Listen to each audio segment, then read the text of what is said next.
Bienvenue à tous les curieux.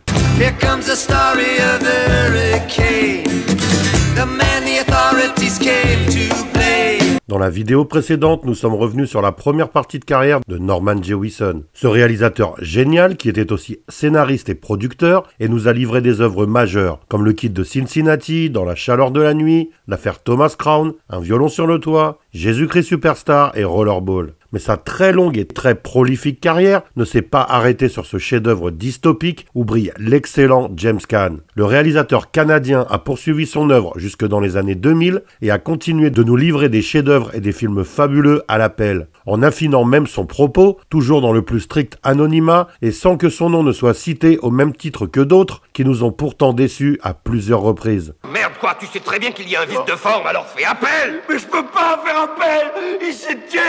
C'est pour ça qu'aujourd'hui, je vous fais découvrir Norman Jewison, seconde partie.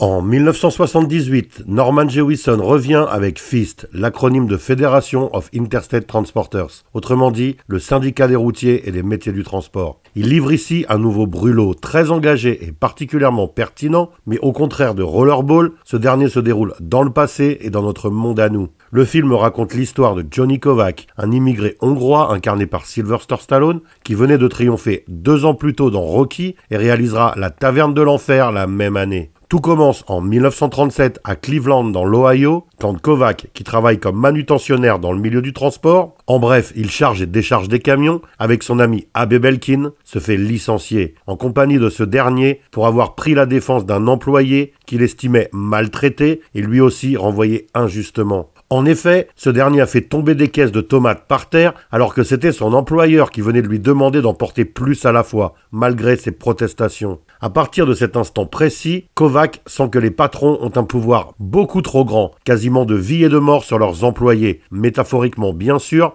et il décide d'agir pour leur bien et pour celui de tous les salariés de cette branche de l'économie américaine qu'ils estiment exploités, alors qu'ils sont un maillon essentiel de la libre entreprise et du capitalisme américain. En effet, sans gros bras pour charger et décharger les camions, pas de marchandises qui transitent, et donc pas de commerce à grande échelle. Kovac et son ami décident donc de rejoindre la Fédération des transporteurs, un syndicat dont le symbole est un point, tout comme en anglais, l'acronyme que forment les lettres de ce dernier, FIST. Petit à petit, son charisme et sa détermination lui permettent de grimper les échelons du syndicat. J'ai dit on va vous couper vos roubignoles.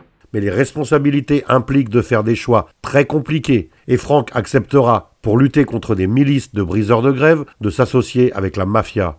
1 an avant Rocky 2, Stallone trouve là un rôle parfait où il démontre qu'il est un bon acteur et pas seulement un corps musclé, comme il sera perçu par la suite, à force de s'enfermer dans des films qui mettent plus en valeur sa plastique et ses exploits physiques que son jeu et ses émotions. Le film s'inspire librement de la vie du syndicaliste Jimmy Hoffa et le scénario est tiré d'un roman de Joe Eszterhas, qui deviendra par la suite un scénariste reconnu à Hollywood, notamment pour sa participation à La main droite du diable et Music Box de Costa Gavras, qui aura bien évidemment ses vidéos dédiées, mais aussi Flashdance et Basic Instinct, puis tombera en disgrâce après les échecs successifs de Sliver, Showgirls et Jade, thriller érotique produit afin de surfer sur l'immense succès du film de Verhoeven avec Sharon Stone. La musique est signée du grand Bill Conti et le casting comprend Peter Boyle, Rod Steiger, mais aussi Brian Dennehy. Le film est un succès critique, mais n'en est pas un pour le box-office, surtout si l'on tient compte du fait que Sylvester Stallone sortait tout juste du raz-de-marée provoqué par Rocky. En 1979, Norman Jewison nous livre une fois de plus un brûlot et une charge sans concession. Agui ne devait pas aller en tôle. Est-ce que tu te rends compte? Il ne devait pas aller en tôle. Et cette fois, c'est la justice américaine elle-même qui est la cible de ces critiques. Juste, subtile, mais aussi démonstrative et pour le moins acerbe. En effet, le générique nous présente un tribunal à l'aube et tout son fonctionnement qui commence à se mettre en place. Dans le même temps, en voix off, nous entendons des enfants qui récitent chacun leur tour le serment d'allégeance au drapeau américain. Je jure obéissance au drapeau des États-Unis d'Amérique et à la République qu'il représente. Celui-ci déborde bien évidemment d'intentions toutes plus nobles les unes que les autres, se terminant par la phrase qui donne son titre au film, garantissant liberté et justice pour tous. Sauf que l'intelligence du film de Jewison, dont le scénario est co-signé par Barry Levinson, futur réalisateur du Secret de la Pyramide, de Good Morning Vietnam, de Rain Man et des Hommes d'influence, c'est justement de nous présenter des cas concrets tout au long de l'histoire et de nous démontrer que la justice pour tous est bel et bien une utopie aux États-Unis. Il paraît qu'on libère des malfrats et des délinquants sous prétexte que les taux sont bourrés. Et on garde des gens comme moi qui ont rien fait. Y a de quoi flipper, non? En effet, le métrage nous présente une succession d'injustices toutes plus hallucinantes les unes que les autres. Je vous condamne à une peine de 3 ans, applicable en centre de redressement. Exécution. Monsieur Kirkland disait mise à l'épreuve et je... Votre honneur, Monsieur Kirkland a dit... Qui ferait presque passer le JFK d'Oliver Stone pour un film où tout se passe bien et où tous les droits fondamentaux de la justice américaine à l'indépendance sont respectés à la lettre. C'est un mystère enveloppé dans une devinette roulé dans une énigme. On assiste à une avalanche de corruption, de copinage, de magouilles, de détournement de la loi et tout simplement à de profondes injustices. Tellement nombreuses que cela en donne le vertige. Al Pacino, à l'époque au sommet de son art, est impeccable de justesse et d'implication et livre là l'une des meilleures performances de sa carrière. Et nous voulons gagner au mépris de la justice en nous moquant de savoir qui est coupable ou innocent. Le casting est complété par Jack Warden et John Forsythe, ainsi que par le grand Lee Strasberg, fondateur de l'école d'art dramatique du même nom et professeur d'Al Pacino, mais aussi de Robert De Niro, Mickey Rourke et Matt Dillon. Il incarnait Hyman Roth dans Le Parrain 2, déjà aux côtés de son élève Al Pacino. Le film est devenu culte et sa tirade finale, un modèle pour tous les apprentis acteurs. Le procureur général ne réussira pas à se payer ce magistrat aujourd'hui. En 1982, le réalisateur livre Best Friends, une comédie romantique avec la même équipe au scénario que Justice pour tous, Barry Levinson et Valerie Curtin. Ce film est autobiographique puisqu'il présente la vie d'un couple de scénaristes incarnés par Burt Reynolds et Goldie Hawn dans le film, alors qu'il s'agit dans la réalité de Barry Levinson et Valerie Curtin, les auteurs du film, qui racontent tout simplement leur romance. Cela ne leur portera pas spécialement bonheur car ils se sépareront peu de temps après et le film ne remporte pas le succès. De plus, il constitue vraiment une œuvre mineure dans la carrière du réalisateur, surtout s'il est mis en perspective avec les films qui l'ont précédé. En 1984, Jewison revient avec A Soldier Story, une sorte de film somme qui reprend de nombreux éléments du chef-d'œuvre dans la chaleur de la nuit, mais dont le personnage principal est un juriste comme dans Justice pour tous. L'histoire se déroule en 1944 dans une base de l'armée américaine uniquement composée de soldats noirs, mais dont les officiers sont blancs, et un sergent noir est retrouvé assassiné juste aux abords de la base. Un capitaine noir, avocat de formation incarné par Howard E. Rolling Jr., qui était le héros du chef-d'œuvre de Milos Forman, Ragtime, 3 ans plus tôt, est envoyé par Washington pour enquêter. Et il découvrira que même si les préjugés ont la vie dure, la réalité des faits n'est très souvent pas celle que l'on pense au premier abord. C'est un excellent film méconnu du réalisateur, un film d'enquête constitué majoritairement de flashbacks et situé dans le milieu militaire, tout comme Des Hommes d'honneur, Le déshonneur d'Elizabeth Campbell et Basic de John McTiernan, dont j'ai fait la vidéo. La musique est signée Herbie Hancock et l'on y retrouve un tout jeune Denzel Washington dont c'est seulement la 3e apparition. En 1985, le réalisateur adapte une nouvelle pièce de théâtre, comme c'était le cas pour son précédent film et livre, Agnès de Dieu. Dans ce film contemporain qui se déroule dans le pays natal de Jewison, le Canada, brillent Jane Fonda, Anne Bancroft et Meg Tilly. Une psychiatre incarnée par Jane Fonda y est chargée d'établir un diagnostic concernant une jeune nonne interprétée quant à elle par Meg Tilly. En effet, cette dernière est accusée d'avoir assassiné le bébé qu'elle avait mis au monde. Encore un film sans concession et très intelligent pour le réalisateur qui délivre décidément des films tous plus marquants les uns que les autres, même s'il lui arrive parfois de se perdre en route, comme c'est le cas quand il s'attaque à la romance. Et on est chez toi ici?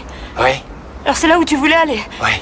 Car en 1987, il signe Éclair de lune avec Cher, qui la même année est excellente dans Les Sorcières d'Eastwick de George Miller, et Nicolas Cage, qui vient de tourner quant à lui Arizona Junior des frères Coen. Le film raconte l'histoire de Johnny, incarné par Danny Aiello, un Italo-américain vivant à Brooklyn et tombant amoureux d'une jeune veuve, Loretta, interprétée par Cher. Il désire l'épouser, mais auparavant, il doit se rendre en Sicile, au chevet de sa mère mourante. Il charge sa future femme de le réconcilier avec Ronnie, son jeune frère impétueux, charismatique et imprévisible. Bien évidemment, le frère et la fiancée de Johnny tomberont amoureux pour le plus grand malheur de ce dernier. Le film est une petite comédie romantique sans génie, où les acteurs s'en sortent bien, mais dont le scénario est bien trop prévisible pour remporter l'adhésion. Un autre film mineur dans la carrière de Norman Jewison. En 1989, il revient avec Un héros comme tant d'autres. Ce drame intime adapté du premier roman de Bobby Ann Mason et porté par un Bruce Willis à contre-emploi parle à la fois de la guerre du Vietnam, de ses morts et de ses traumatisés de guerre, mais aussi du poids de l'héritage et ses secrets familiaux. Et la jeune Emily Lloyd y est brillante de justesse et d'émotion. Son film suivant, Larry le liquidateur, arrive en 1991. Et c'est une nouvelle fois l'adaptation d'une pièce de théâtre. Norman Jewison semble trouver son épanouissement dans cette forme de récit et d'histoire. Cette fois, c'est L'argent des autres, comme le film est titré au Québec, et dont le titre original Other People's Money est la traduction littérale, qui préoccupe le réalisateur via l'histoire d'Andrew Jorgensen, incarné par Gregory Peck, qui tente par tous les moyens d'empêcher que sa société soit rachetée à très bas prix par un liquidateur professionnel, Lawrence Garfield, interprété par Danny DeVito. Encore une comédie dramatique, doublée d'une réflexion fort bien sentie sur l'un des travers américains pour le réalisateur Jewison, qui s'en sort une fois de plus excessivement bien. En 1994, il réalise une coproduction italo-américaine où s'invite le fantastique Only You avec Robert Downey Jr. et Marisa Tomei. Après Éclair de lune, c'est une nouvelle comédie romantique avec l'Italie comme élément incontournable pour le réalisateur. Mais cette fois, les protagonistes ne se contenteront pas de Little Italy à New York, mais verront bel et bien le pays de Roméo et Juliette, logique pour une histoire d'amour à l'eau de rose. En 1996, Norman Jewison plonge à fond dans le fantastique avec cette comédie dramatique dont il co-signe le scénario et où Whoopi Goldberg incarne une femme dynamique et pragmatique qui doit se rendre à l'évidence. Le géant bon vivant Bogus, interprété par Gérard Depardieu. Je suis Bogus. Il a un ami avec lui? Ami imaginaire de l'enfant qu'elle a recueilli, interprété quant à lui par Elliot Joel Osment, n'est peut-être pas si imaginaire que ça. Pour son avant-dernier film en 1999, il renoue avec les films sérieux et profonds et signe Hurricane Carter avec Denzel Washington dans le rôle titre. Il s'agit de l'adaptation plus ou moins romancée de faits réels appartenant à la vie du talentueux boxeur Rubin Carter, dit Hurricane, pour sa vitesse de frappe dévastatrice. En 1967, il est condamné pour un triple meurtre qu'il a toujours nié avoir commis, et ce sera de nouveau le cas 9 ans plus tard lors d'un nouveau procès. Il sera finalement libéré en 1985. Le film milite activement pour la thèse de l'innocence, tout comme la chanson de Bob Dylan, Hurricane. Here comes the story of the hurricane.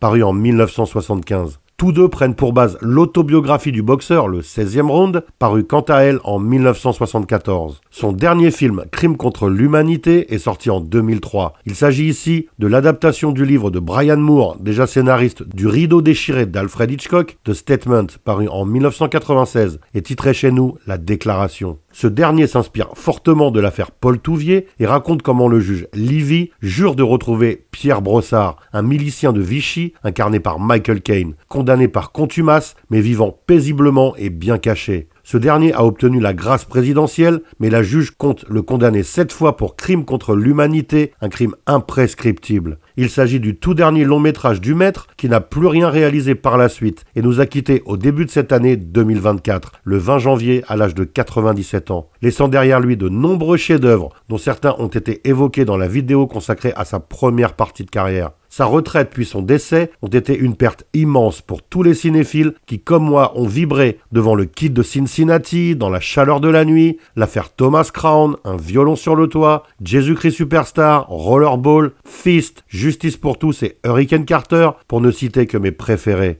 Je boxais, j'étudiais, je me mettais à lire Dubois, Richard Wright. Voilà, vous en savez à présent un peu plus sur la seconde partie de carrière de Norman Jewison. N'hésitez pas à liker si vous avez aimé, à laisser des commentaires, à partager et à vous abonner pour soutenir la chaîne. À bientôt pour une nouvelle découverte, soyez curieux.